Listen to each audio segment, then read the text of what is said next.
à tous, bienvenue pour le bilan de la journée d'hier, du mardi 15 août. Donc on commence tout de suite avec le SP500, avec les indices. On voit que le SP500, on a encore corrigé un petit peu. Euh, on a des zones, on arrive bientôt sur des zones de support. Si on était amené, on peut rebondir tout de suite, mais on peut être aussi amené à corriger encore quelques temps, comme je le disais il y a quelques jours. Donc une fois arrivé sur les zones, les 4300 et les 4200, entre les 4150 et les 4300, on aura des raisons d'être un petit peu plus optimiste sur les indices, parce que je pense qu'il y a peu de chances qu'on casse par le bas et qu'on reparte encore plus bas. Donc voilà, on va suivre ça. Donc sur l'SP500, qui est moins volatile que le Nasdaq, on n'est pas loin de ces zones, enfin on va y arriver doucement. Et le Nasdaq, elles sont un peu plus éloignées par contre, ces zones. Donc voilà, après, encore une fois, on n'est pas obligé d'aller rechercher ces zones, on peut repartir bien avant. Donc voilà, mais c'est les zones de support qui sont les plus évidentes en tout cas. Donc voilà, on va suivre ça pendant les prochains jours et voilà. Et du coup, on commence avec la performance du jour, enfin d'hier du coup. C'est un short Canadian Pacific Kansas CP. Donc on voit on l'avait présenté dans les shorts de demain avant-hier. Donc voilà, elle s'est déclenchée et on a pu du coup mettre un ordre directement sur notre point d'entrée pour sécuriser le trade.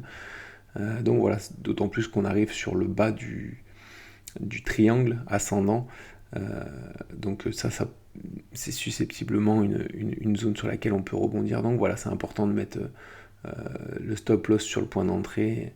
Et voilà. Mais du coup, on va pouvoir aujourd'hui se repositionner sur d'autres shorts parce que, encore une fois, on se met sur un short non sécurisé à la fois. Donc là, maintenant que celui-ci est sécurisé, on va pouvoir reprendre un autre short. Donc voilà, même si on est plus orienté sur les longues que sur les shorts, voilà, je pense que c'est une période où c'est important de prendre des shorts pour justement protéger un peu son portefeuille. Donc voilà pour la perf du jour. Le flop du jour, César Entertainment, CZR. Donc voilà, on a on a une figure de retournement en weekly qui est intéressante. On a un double bottom ici, hein. On le voit aussi en daily. Voilà, on a essayé de se positionner sur le pullback, parce que les objectifs étaient au R3 étaient assez bons. Malheureusement, ça n'a pas tenu pour le moment, mais on va continuer à surveiller ça en une heure, parce que je pense que il y a des retournements qui peuvent être intéressants à prendre ici. Donc voilà, on va surveiller ça, si jamais ça rebondit, parce que je pense qu'il y a de fortes chances quand même comme on a un retournement en weekly, il y a de fortes chances qu'on aille chercher au moins cet objectif-là. Donc voilà, on va surveiller ça.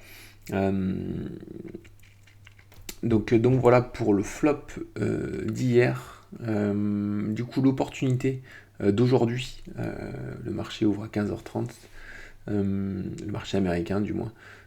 Donc c'est un short, non, c'est pas du tout un short, c'est un long, pardon. C'est un double bottom PX Paycheck. Alors je sais pas si certains connaissent cette société. Elle est très haussière depuis pas mal de temps. Là, on a bien corrigé. On a fait un double bottom ici, donc voilà, qu'on a cassé par le haut cette semaine, la semaine du 24 juillet. On a fait un pullback, on a essayé de rentrer une première fois sur le... Voilà, on avait fait une sorte de double bottom en horaire, on était rentré sur le pullback, sur le throwback du double bottom, on s'est fait sortir. Cette fois-ci, on va essayer de rentrer en daily sur le retournement en horaire. Donc voilà, si jamais on est déclenché ici, on met son stop loss ici.